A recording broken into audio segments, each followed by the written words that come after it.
Hey, it's Eric with Spruce Hill Custom Homes and Renovations. We've got a new project and repeat client alert going on here. We are going to be modifying this basement to make two bedrooms for this six-person family, and also turning a space that we created several years ago into their amazing rec room, as well as creating a mudroom to die for. So this is the bedroom that we will be modifying. They'll be framing this wall in here. This door, I think, stays more or less where it is.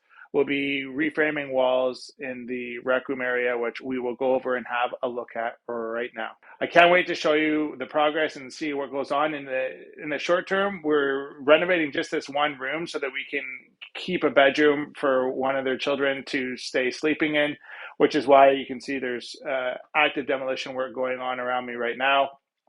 And we are going to expedite getting this room complete so that they can use this room. Again, six-person family. That's a lot of people that need a place to sleep. So that's what's going on here. Can't wait to show you the progress. Thanks for watching. Have a great day.